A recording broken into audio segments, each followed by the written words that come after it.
Los Hadzabe no poseen palabra para guerra. No conocen el concepto de propiedad privada. No almacenan comida para el día siguiente. Y sin embargo, esta tribu de aproximadamente 1.300 personas representa uno de los linajes genéticos más antiguos de la humanidad aún en existencia. Sus ancestros caminaban por estas sabanas cuando los europeos aún vivían en cavernas. Su lengua, repleta de clics y chasquidos que ningún otro idioma del mundo comparte, es un aislado lingüístico tan antiguo que los especialistas no consiguen conectarla con ninguna familia de lenguas conocida. Pero la supervivencia en este paraíso aparente cobra un precio brutal.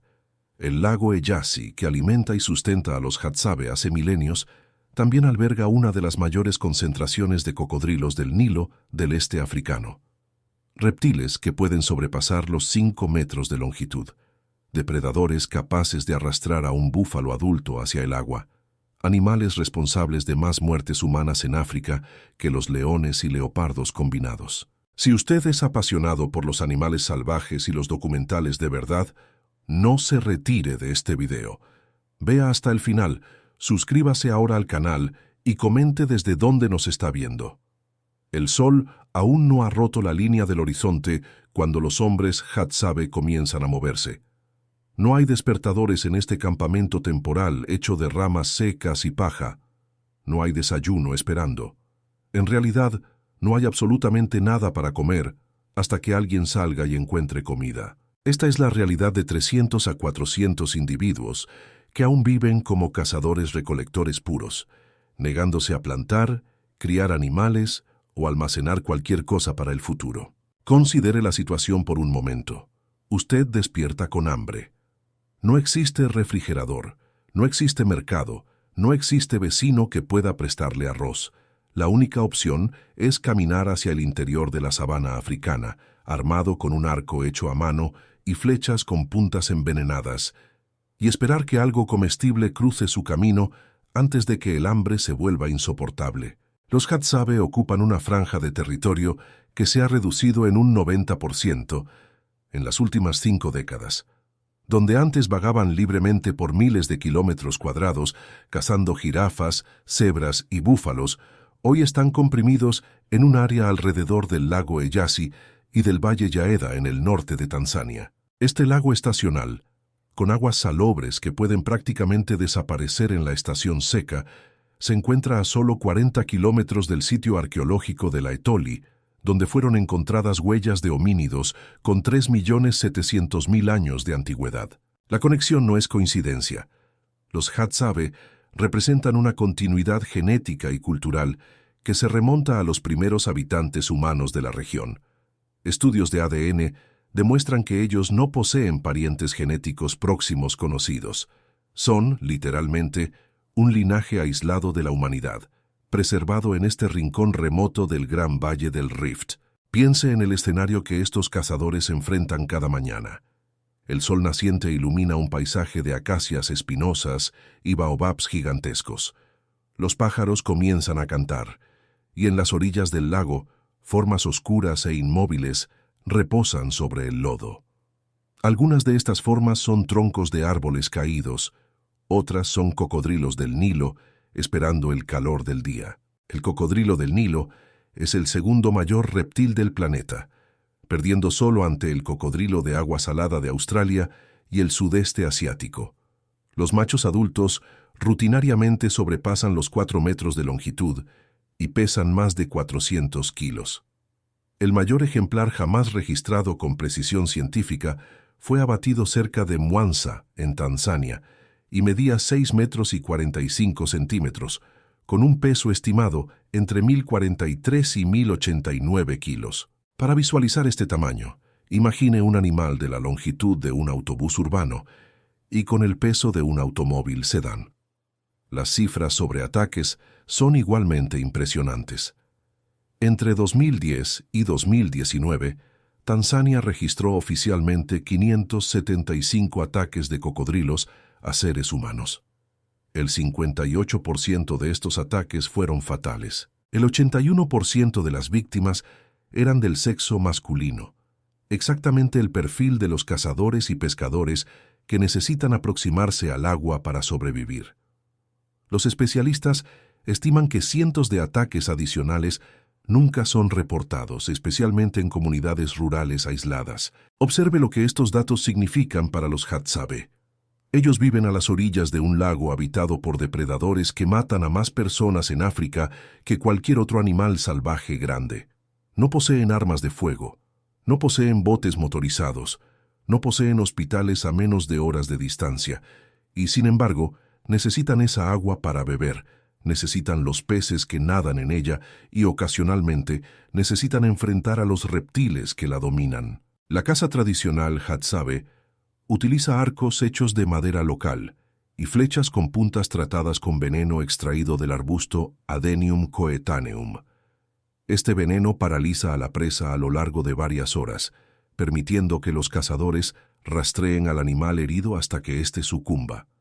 La técnica funciona perfectamente para impalas, dik-diks, babuinos e incluso animales mayores como kudúes y jabalíes. Funciona terriblemente mal contra los cocodrilos. Dimensione el problema. Un dik-dik pesa cerca de 5 kilos. Un impala puede llegar a los 60 kilos. Un cocodrilo del Nilo adulto puede fácilmente sobrepasar los 400 kilos. La diferencia no es solo de tamaño, sino de anatomía. La piel del cocodrilo es una armadura natural compuesta por escamas óseas llamadas osteodermos, especialmente densas en el dorso del animal. Las flechas que penetran fácilmente la piel de un antílope rebotan en la coraza de un cocodrilo como si fueran ramitas. Los cazadores Hadzabe aprendieron esto de la manera más difícil, a lo largo de generaciones. Las historias orales de la tribu, transmitidas de padre a hijo en una lengua que no posee forma escrita, contienen relatos de hombres que intentaron atacar cocodrilos de la misma forma que atacaban a otros animales. Estas historias invariablemente terminan en tragedia. El cocodrilo del Nilo no es solo grande y blindado, es también extraordinariamente paciente.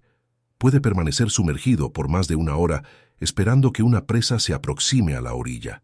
Puede quedarse completamente inmóvil, pareciendo un tronco de árbol, mientras un animal sediento se inclina para beber.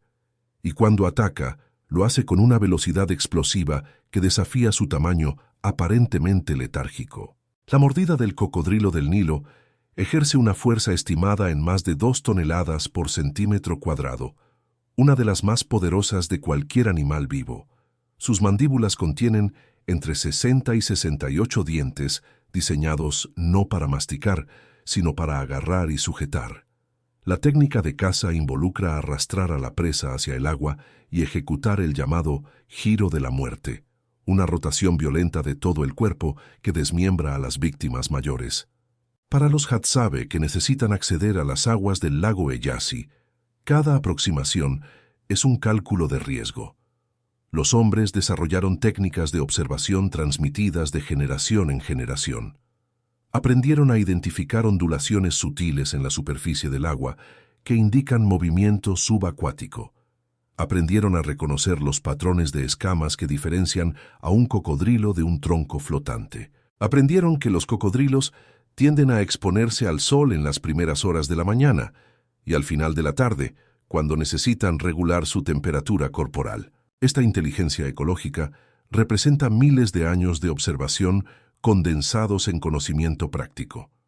Los Hadzabe saben que los cocodrilos defienden territorios específicos. Saben que los machos grandes son más agresivos durante la época de reproducción, entre agosto y septiembre. Saben que las hembras que protegen nidos atacan cualquier cosa que se aproxime, independientemente del tamaño o la apariencia de amenaza. La relación entre los Hadzabe y los cocodrilos no es solo de depredador y presa potencial, es también de competencia por recursos. Los mismos peces que los cocodrilos cazan son una fuente importante de proteína para la tribu. Los mismos puntos de agua donde los cocodrilos emboscan animales sedentarios son los mismos puntos donde los Hadzabe necesitan recolectar agua para beber y cocinar. Documentos antropológicos registran que los Hadzabe tradicionalmente evitaban cazar cocodrilos debido a tabúes culturales y creencias espirituales relacionadas con los reptiles. En muchas culturas africanas, Los cocodrilos son vistos como criaturas ligadas al mundo de los espíritus, guardianes de pasajes, entre el mundo de los vivos y de los muertos. Esta reverencia, sin embargo, no protege a nadie de ser atacado. Cuando un ataque sucede en territorio Hadzabe, la respuesta de la comunidad revela aspectos profundos de su organización social. Los Hadzabe no poseen jefes o líderes formales.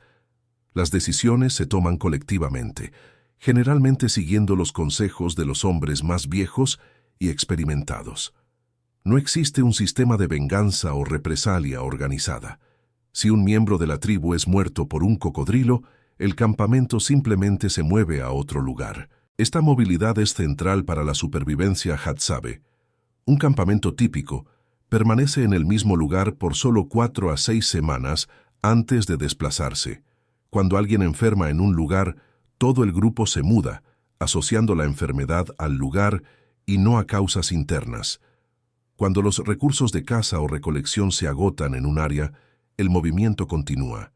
Cuando un cocodrilo ataca, la lógica es la misma. El problema está en el lugar, no en el cocodrilo. Sin embargo, existen situaciones donde el enfrentamiento se vuelve inevitable. Períodos de sequía extrema reducen el lago Eyasi a charcos dispersos, concentrando tanto a humanos como a cocodrilos en torno a las mismas fuentes de agua restantes. En esos momentos, la coexistencia pacífica se vuelve imposible. Los cazadores Hadzabe que optan por enfrentar cocodrilos desarrollaron técnicas específicas para estas situaciones extremas. El conocimiento se transmite oralmente y se demuestra en la práctica, nunca registrado en ninguna forma escrita. Antropólogos que vivieron con la tribu documentaron algunas de estas prácticas, pero admiten que mucho permanece desconocido. La primera regla es nunca atacar a un cocodrilo en el agua. En el agua, el cocodrilo posee todas las ventajas: velocidad, maniobra, capacidad de sumergirse y atacar por debajo. La única oportunidad de éxito involucra esperar a que el animal salga para calentarse al sol y entonces aproximarse por tierra, usando la vegetación como cobertura. La segunda regla involucra la elección del objetivo. Los Hadzabe aprendieron que la coraza dorsal del cocodrilo es prácticamente impenetrable para sus armas tradicionales. El vientre, sin embargo, es significativamente más blando. Los ojos son vulnerables. La articulación del cuello, si es alcanzada con precisión, puede inmovilizar al animal. La tercera regla es la más importante: nunca atacar solo. Los enfrentamientos con cocodrilos son empresas colectivas que involucran a múltiples cazadores trabajando en coordinación. Mientras algunos hombres distraen al animal, otros se posicionan para ataques decisivos. La comunicación durante estos enfrentamientos utiliza señales gestuales silenciosas desarrolladas específicamente para esta finalidad. Las armas utilizadas evolucionaron a lo largo del tiempo. Además de los arcos y flechas tradicionales, los cazadores emplean lanzas de madera endurecida al fuego, con puntas afiladas capaces de penetrar la piel ventral del cocodrilo.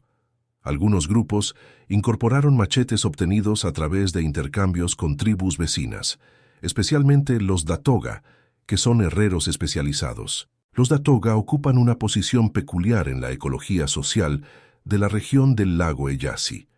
Son pastores de ganado que migraron al área a inicios del siglo XX, huyendo de la expansión Maasai. Producen herramientas de metal, incluyendo puntas de flecha y cuchillos, que intercambian con los Hadzabe por miel silvestre y pieles de animales. Esta relación comercial permitió a los Hadzabe acceder a tecnología metálica sin abandonar su estilo de vida tradicional. La piel del cocodrilo representa un ítem de intercambio particularmente valioso. Mientras que las pieles de antílopes y otros animales menores son utilizadas por los propios Hadzabe para vestimentas y refugios temporales, la piel de cocodrilo posee un valor de mercado que trasciende la economía local. Comerciantes de la costa, intermediarios de aldeas cercanas e incluso turistas ocasionales buscan este material. La piel ventral del cocodrilo del Nilo es especialmente codiciada por la industria del cuero de lujo internacional. Sus escamas cuadradas y uniformes, su textura suave y su durabilidad excepcional la convierten en una de las materias primas más caras del mundo de la moda. Una piel de primera calidad con 40 centímetros de ancho puede valer más de $360 solo por la materia prima no procesada.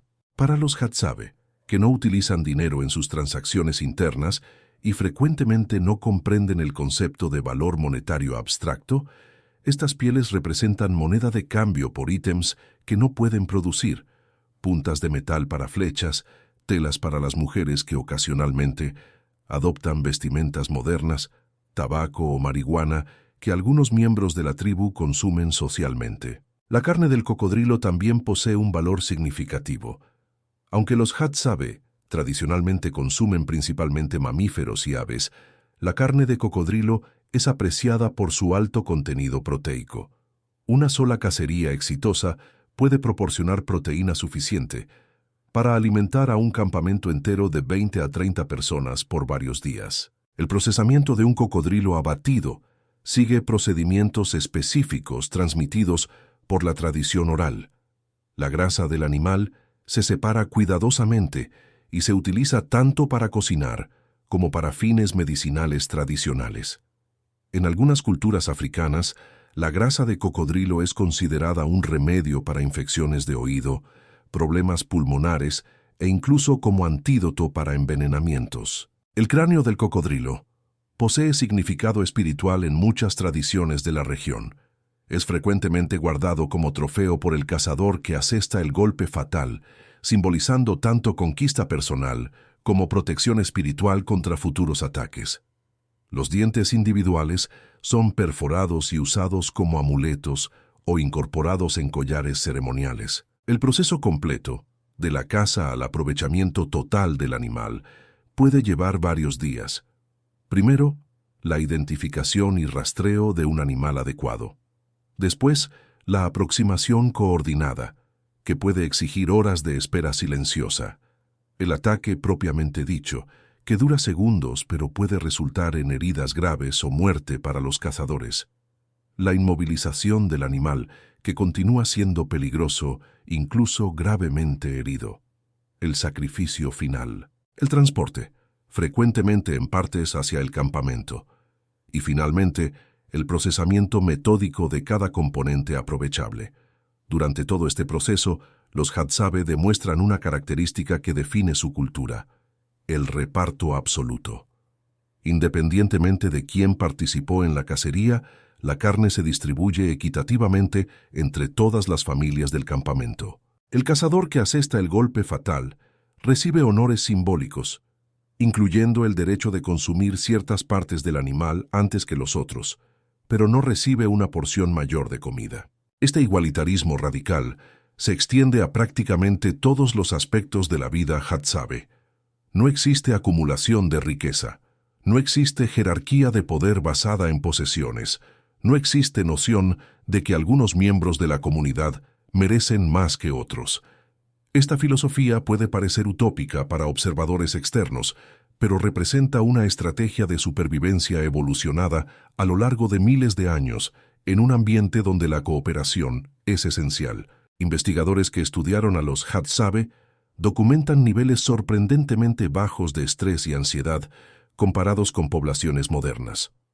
A pesar de vivir en un ambiente donde la próxima comida nunca está garantizada, donde depredadores letales comparten su territorio y donde no existen sistemas formales de protección o seguro, los Hadzabe demuestran satisfacción con su existencia. El antropólogo Frank Marlowe, que vivió extensamente con la tribu, documentó que los cazadores Hadzabe gastan solo de 3 a 4 horas por día en actividades de subsistencia. El resto del tiempo se dedica a la socialización, el descanso y actividades recreativas.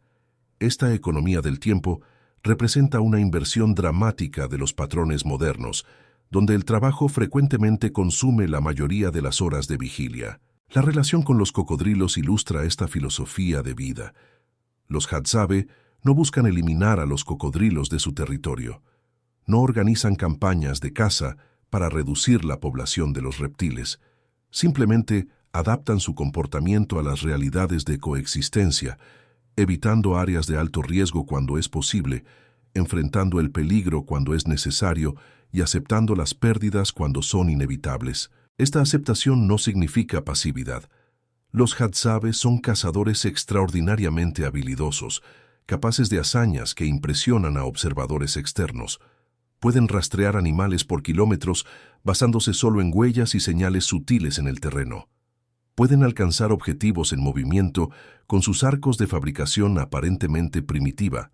Pueden identificar decenas de especies de plantas comestibles y medicinales en un paisaje que parece homogéneo para ojos no entrenados. El veneno que utilizan en sus flechas representa un conocimiento farmacológico sofisticado, extraído del arbusto Adenium coetaneum y procesado a través de técnicas específicas de cocción, produce una toxina que paraliza a las presas sin volver la carne tóxica para el consumo humano. Los cazadores prueban la potencia del veneno probando gotas de la sangre del animal abatido.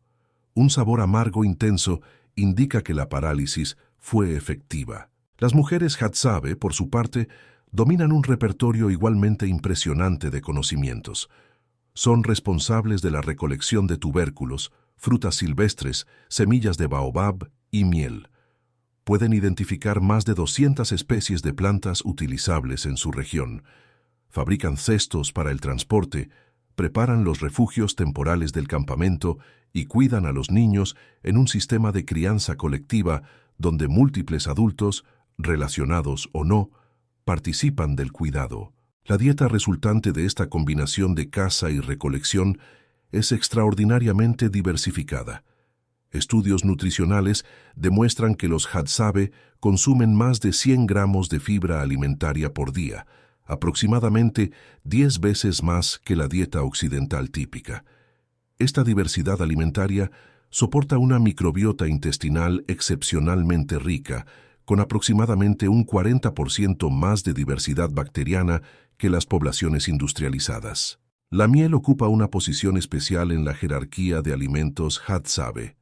Cuando se les presentan fotografías de sus alimentos principales, miel, carne, baobab, frutas y tubérculos, los Hadzabe invariablemente clasifican la miel como lo más deseable. Esta preferencia trasciende el simple placer gustativo. La miel representa una fuente concentrada de energía calórica en un ambiente donde las calorías pueden ser escasas. La recolección de miel involucra riesgos propios. Los Hadzabe extraen miel de 7 especies diferentes de abejas silvestres, escalando baobabs gigantescos que pueden sobrepasar los 30 metros de altura. Utilizan humo para calmar a las abejas y hachas para abrir cavidades en los troncos.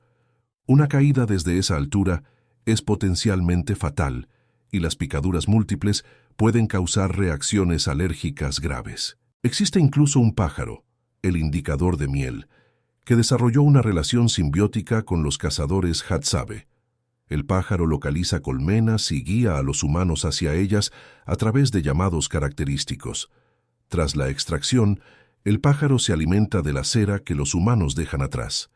Esta cooperación interespecies está documentada en las tradiciones orales Hadzabe y verificada por observadores científicos. El contraste entre esta existencia y la vida moderna no podría ser más pronunciado.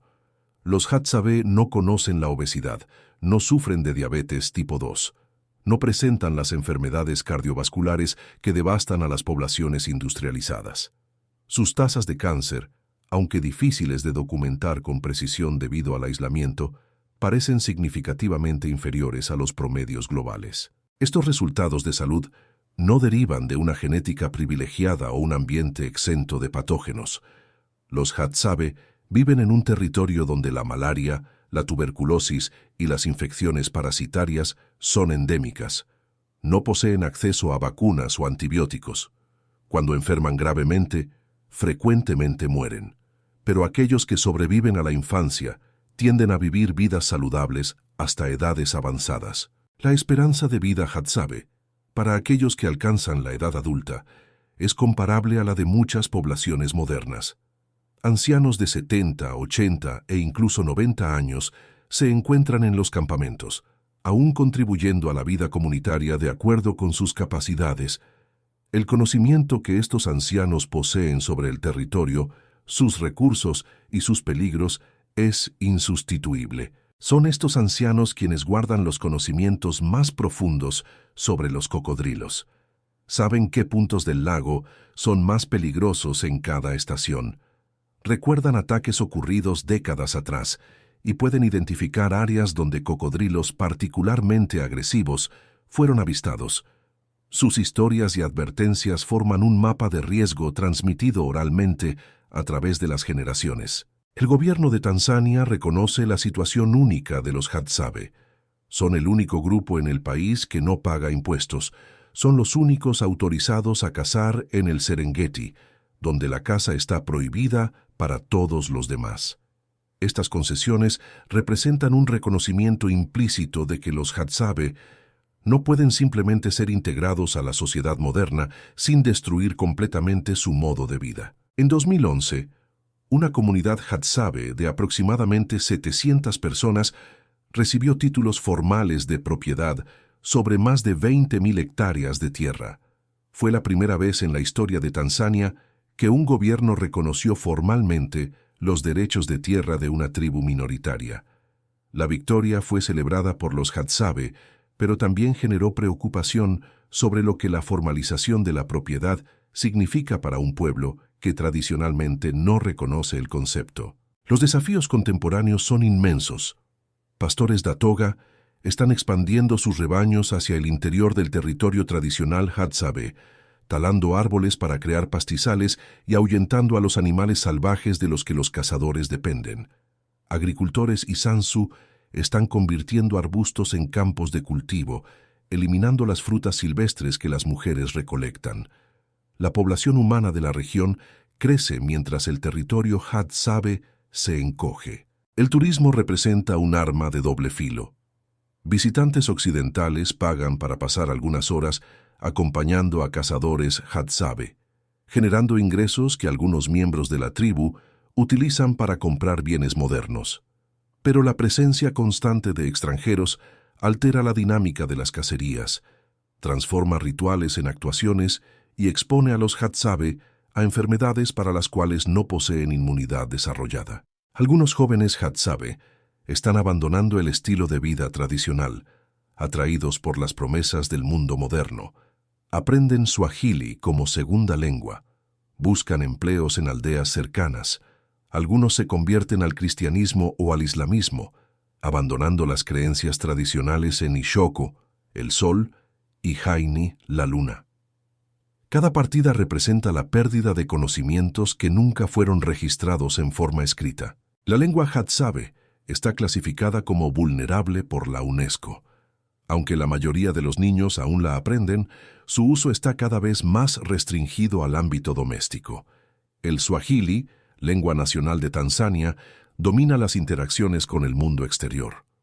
Los lingüistas estiman que la supervivencia de la lengua depende directamente de la continuidad del estilo de vida tradicional. Pero mientras los Hadzabe existan, mientras los hombres continúen despertando antes del amanecer para cazar con arcos y flechas, mientras las mujeres continúen excavando tubérculos con palos afilados, mientras los campamentos continúen moviéndose cada pocas semanas, los cocodrilos del lago Eyasi continuarán siendo parte de esta ecuación existencial. El reptil que existía antes de que los dinosaurios desaparecieran.